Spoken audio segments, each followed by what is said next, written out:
Olá, meus amigos, estamos juntos mais uma vez para o estudo das obras de André Luiz. Estamos lendo Sexo e Destino, nesta primeira parte, psicografada por Valdo Vieira, pelo espírito de André Luiz.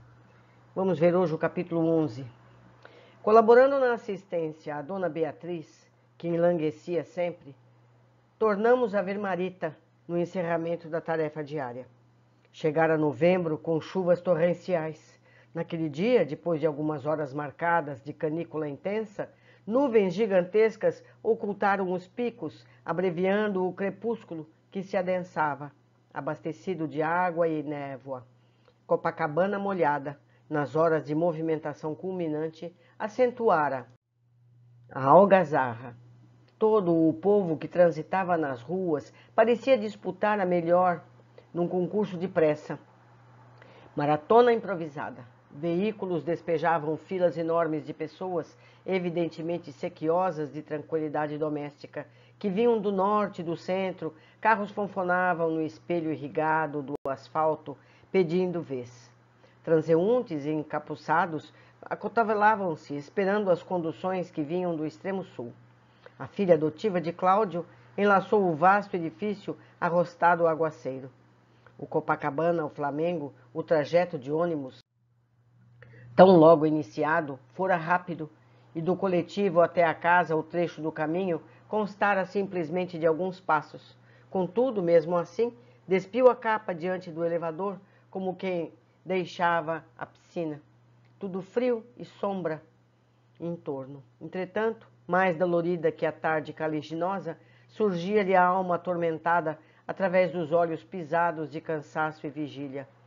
De subida, a vizinha solicitou-lhe atenção para os adornos leves que carregava numa cesta de arame. A jovem chamada a si examinou ligeiramente os papéis pintados para a festiva noite de aniversário em apartamento próximo.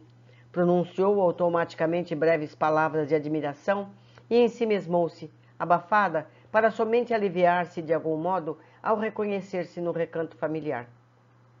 Ninguém a esperava. Sozinha, estirou-se no leito, procurando recapitular os acontecimentos da véspera, mas o estômago reclamava alimento. Recordou que varava o dia em absoluto jejum. Levantou-se, consultou os recursos da copa. Entretanto, os pratos que haviam sobejado não lhe acordaram o apetite. Não obstante a temperatura baixa a se lhe refletir nas mãos álgidas, sentia excitação, calor. Fatigava-se de pensar, trazia os nervos tensos, desejou mate frio, abriu a geladeira e serviu-se.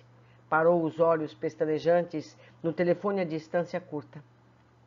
Não se conteve, discou. Da residência dos Torres, porém, uma voz imprecisa informou que o Gilberto saíra. Não estava.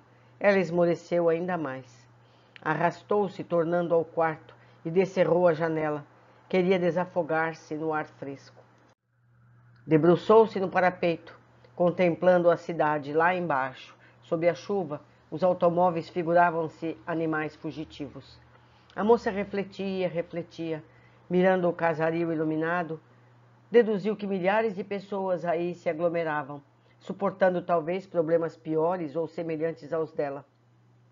Inquirindo em vão de si mesma o porquê de encontrar-se tão entranhadamente aguilhoada a Gilberto, quando centenas de rapazes respiravam não longe com excelentes predicados para lhe interessarem o coração. Sentia-se desalentada, insatisfeita, aspirava a entreter-se, fugir de si mesma.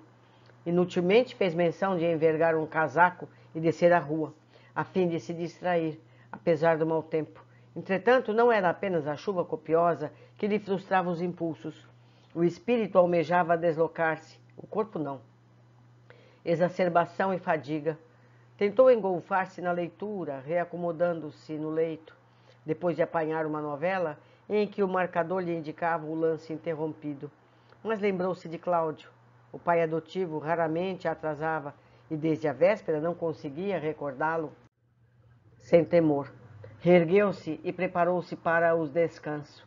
Precavida, apagou todas as luzes quando chegasse. De certo, acreditar-lhe-ia distante. Trancada agora na sombra, atirou-se à cama, com o abandono de quem larga um fardo inoportuno, e passou a meditar. Realinhavou na memória todas as esperanças e sonhos, provas e inibições de existência curta, deitando lágrimas no linho do travesseiro. Daí a instantes, escutou os passos do chefe da casa, que se movia de uma peça para outra.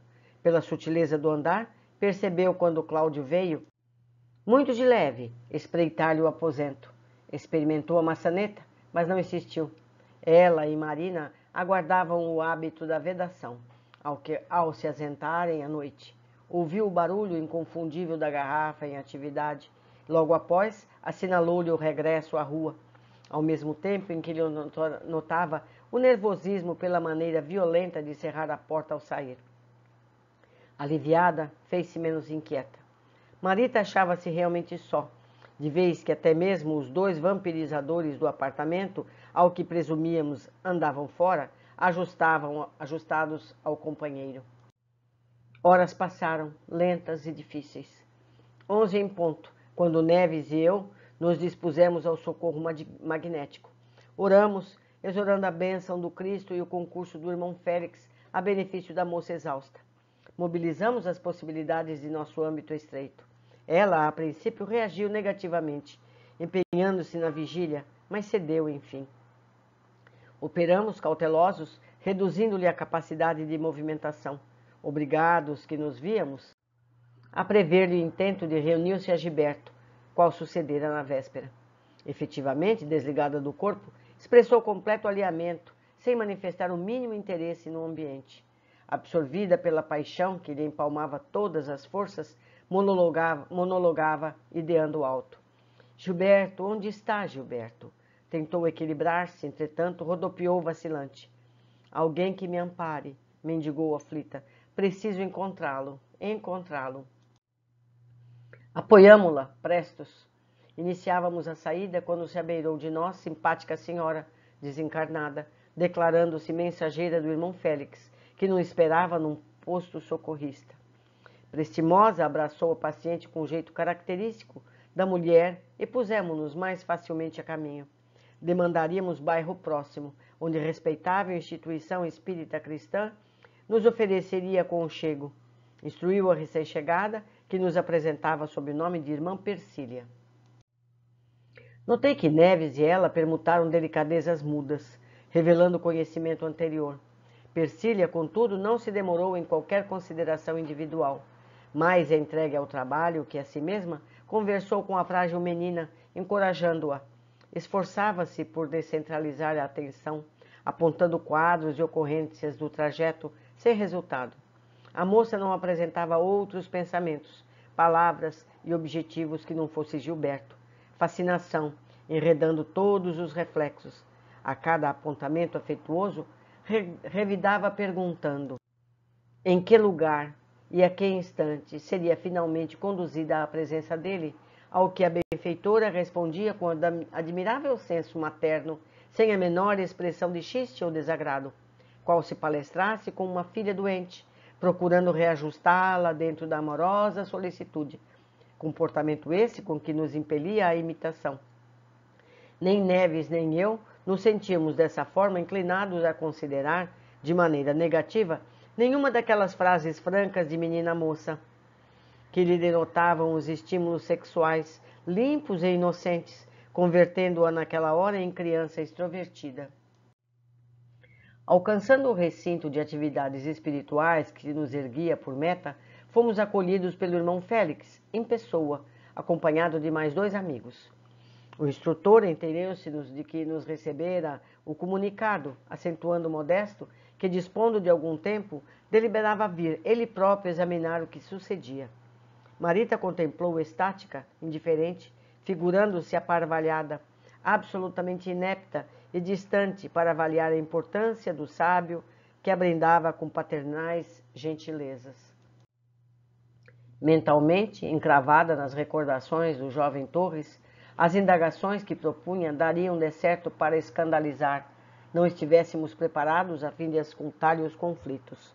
Amparada por Félix, que nos dirigia tolerante, entrou no edifício, inquirindo se havia chegado, por fim, ao clube onde comumente surpreendia Gilberto, encaminhada ao compartimento espaçoso em que recolheria o necessário socorro magnético, quis saber o motivo pelo qual se imprimiria tanta mudança ao salão de baile, mirando distanciada pequena equipe de servidores desencarnados que desenvolvia tarefa assistencial em ângulo oposto.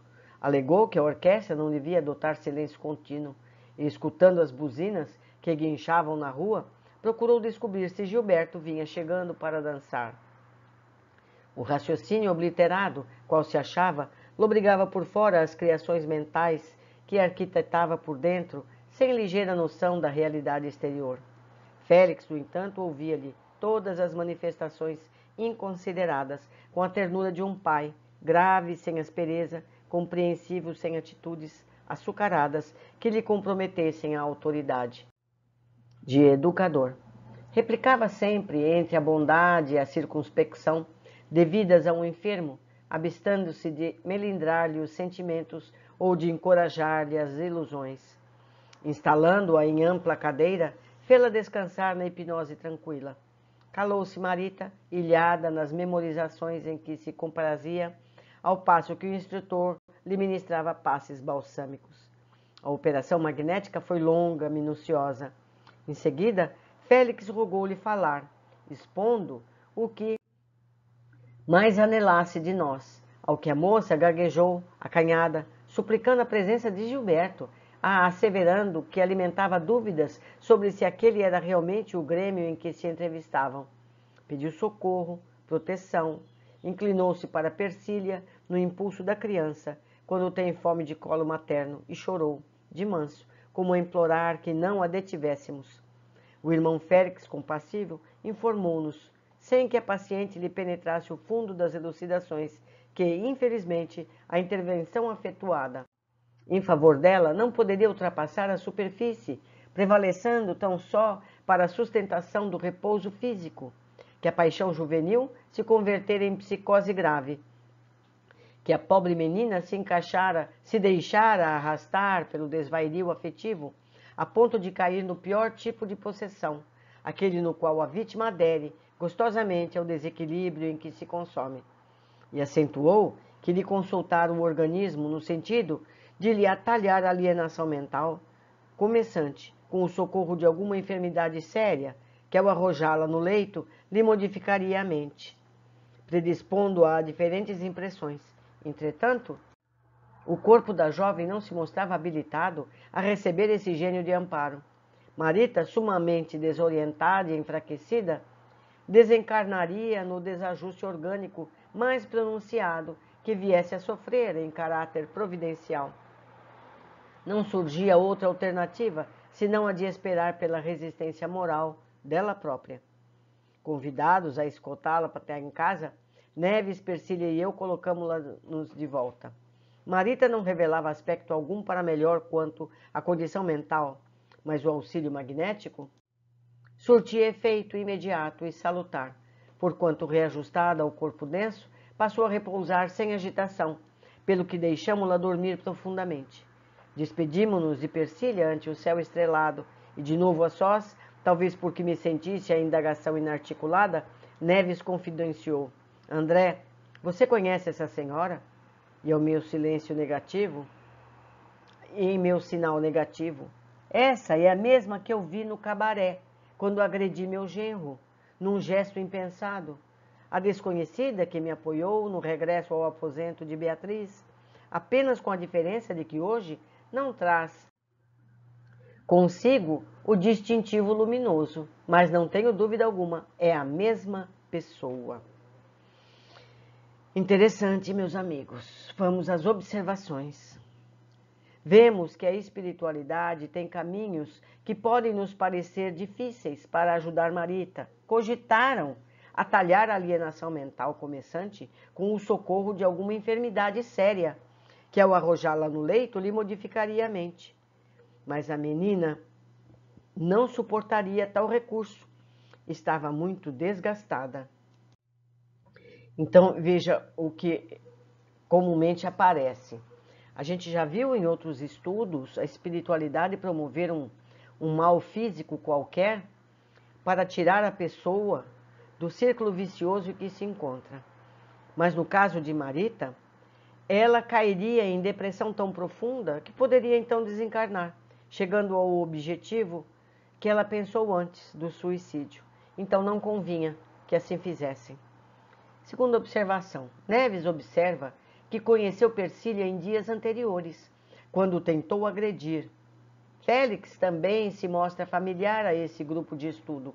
Entendo que esse grupo tem amparo, apesar dos baixos níveis de fraternidade que a maioria apresenta, os capítulos seguintes devem nos esclarecer. Essas pessoas, de uma forma ou outra, estão ligadas. Nós ainda não sabemos como. Muitos deles, que são aqui parceiros da história, também não sabem, como André não sabe, não é? Vamos aguardar. Deixo aqui meu e-mail, meu contato. Me ajudem, amigos, me ajudem a perceber o máximo de informações desses capítulos. Um abraço, querido, e até a próxima.